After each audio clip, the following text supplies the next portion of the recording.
Students, welcome to my channel make education easy students. आज हम लोग करेंगे क्लॉजेस। फ्रेजेस कल हमने की थी, उसकी टाइप्स कर ली थी। आज हम क्लॉज करेंगे। क्लॉजेस वेरी सिंपल है और ये बिल्कुल फ्रेजेस के ऑपोजिट है। फ्रेज हमने पढ़ा था कि वो हमें जो है वो कंप्लीट सेंस नहीं देती और सेंटेंस का हमें कंप्लीट मीनिंग समझ नहीं आता है, बट क्लॉज इसके ऑपोजिट है।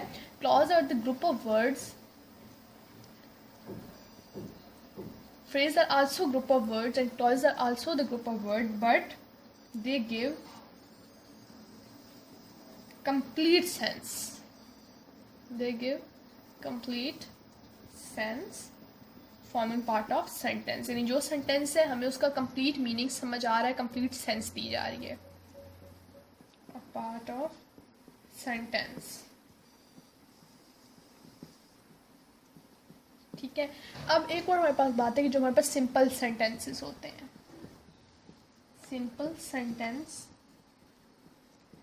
वो हमेशा हमारे पास इंडिपेंडेंट क्लॉज होती है, इज ऑलवेज इंडिपेंडेंट क्लॉज। जैसे सिंपल सेंटेंस क्या है, एग्जाम्पल हम ले लेते हैं, I am going to Islamabad. So here ये simple sentence I am going to Islamabad, इसमें कोई हमारे पास जो है मेन क्लॉज सब और क्लॉज वगैरह नहीं है। एक सिंपल इसमें सिंपल सेंटेंस है, एक सिंपल हमारे पास ये मीनिंग दे रहा है और ये इंडिपेंडेंट क्लॉज है, मतलब इसी पे डिपेंड नहीं कर रही है। मतलब I am going to Islamabad हमें इसका मीनिंग क्लियर हो रहा है, ठीक है। इसके आगे पीछे हमें कुछ और लगाने की जरूरत नहीं है, यानी ये किसी पे डिपेंड नहीं कर रही है। ये क्लॉज है यानी ये इंडिपेंडेंट है, do not depend on other. यानी इंडिपेंडेंट वो होगी जो किसी और पर डिपेंड नहीं करनी। अगर आई एम हम कोई ऐसा सेंटेंस लिखें जिसमें हमें मीनिंग्स क्लियर नहीं हो रहा है, तो हमें उसके आगे पीछे कुछ और सेंटेंस लगा के कुछ और वर्ड्स ऐड करके उनका मीनिंग क्लियर करना हो, तो वो हमारे पास डिपेंडेंट क्लॉज होंगे कि वो किसी पर डिपेंड कर रही है। But this clause is the, this sentence is the, हमारे पास कुछ सिंपल सेंटेंस कहेंगे और ये इंडिपेंडेंट क्लॉज होगी हमारे पास, ठीक है।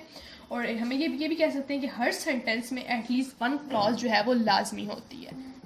Every sentence has at least one clause। अब देखिए जिस तरह ये सेंटेंस है तो इस सेंटेंस में ये एक ही क्लॉज भी है, ठीक है। तो इस तरह यानी हर सेंटेंस में एटलीस्ट वन, एक या एक क्लॉज लाजमी होती है, एक से ज़्यादा भी हो सकती है। फिर वो आगे कम्प्लेक्स में और कंपाउंड सेंटेंस में चलेंगे, लेकिन सिंपल में हमारे पास एक ही क्लॉज होगी, ठीक है। उसके बाद एक और हम एग्जाम्पल लिखते हैं। और क्लॉज हमारे पास इसके अलावा, अभी कि मैंने आपको सिंपल सेंटेंस का बताया, क्लॉज के अलावा क्लॉज हमारे पास कंपाउंड और कम्प्लेक्स सेंटेंस में भी एग्जिस्ट कर सकती है। जैसे एक हम एग्जांपल लेते हैं, so my sister like biology, ठीक है, but I like mathematics because I want to become an engineer। So here अब हम देखते हैं यहाँ पे हमारे पास कितनी क्लॉज है। यानी हर सेंटेंस में वन क्लॉज तो एटलीस्ट है, बट वन से ज़्यादा भी हो सकती है। अब इस सेंटेंस में हमारे पास थ्री क्लॉज हैं। सबसे पहली क्लॉज है my sister like biology, next clause है I like mathematics, next clause है I want to become an engineer. और ये तीनों क्लॉज हमारे पास इंडिपेंडेंट क्लॉज हैं। यानी अगर हम सिर्फ बोले माई सिस्टर लाइक बायोलॉजी तो हमें मीनिंग समझ आ रहा है, अगर हम सिर्फ बोले आई लाइक मैथमेटिक्स तो भी हमें मीनिंग समझ आ रहा है। यानी इसके लिए हमें किसी और चीज़ की ज़रूरत नहीं है, किसी पर डिपेंड नहीं कर रहा है। अगर सिर्फ हम बोले I want to become engineer तो भी हमारे पास मीनिंग क्लियर हो रहा है। तो ये तीनों हमारे पास जो है वो इंडिपेंडेंट क्लॉजेज हैं और ये एक ही सेंटेंस में तीन क्लॉजेज एग्जिस्ट कर रहे हैं, ठीक है। उसके अलावा हमारे पास इसकी टाइप्स में मेन क्लॉज एंड सब ऑर्डिनेट क्लॉज आती, सब ऑर्डिनेट क्लॉज। सो अब इनको हम जरा देख लेते हैं। मेन क्लॉज हमारे पास क्या है, एक मैं सेंटेंस लिखती हूँ, I saw a kid who was crying.